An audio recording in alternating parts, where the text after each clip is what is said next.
গতদিনে আমরা সিঙ্গুলার থেকে plural verb সাধারণ নিয়মটা জেনেছিলাম, তাই না? আজকে আমরা আরো কিছু নিয়ম জানব, যেমন for words ending in ch, sh, x or z add es। যে শব্দের শেষে ch, sh, x অথবা z থাকবে তার পরে কি যুক্ত হবে? es যুক্ত হবে। বুঝতে পারছো? জি ম্যাডাম। আচ্ছা, আর আরো কিছু নিয়ম আছে।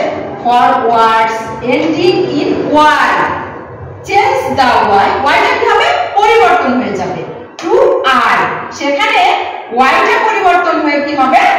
I হবে, এবং add es, এবং তারপরে আবার es যুক্ত হবে।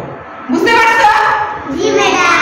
আচ্ছা, তাহলে এখানে দেখো কয়েকটা উদাহরণ আমি দিয়েছি। যেমন এখানে বক্স, এখানে ছিল এই দেখো x ছিল। এখানে নিয়মটা ছিল কি, যে ওয়ার্ডটা শেষ হবে হচ্ছে x দিয়ে অথবা ch, sh, z, সেইগুলোর পরে আরো কি যুক্ত হবে? es যুক্ত হবে।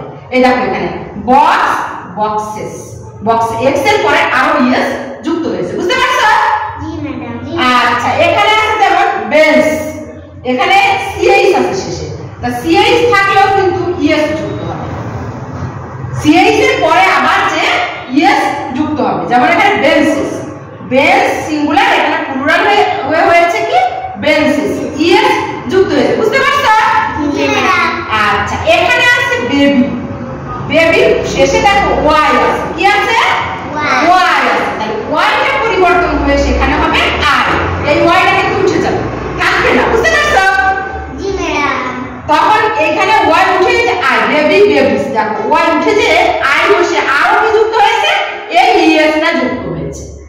বুঝতে পারছো? এটা হচ্ছে অতিরিক্ত নিয়ম। আশা করি তোমরা বুঝতে পারছো। আল্লাহ হাফেজ।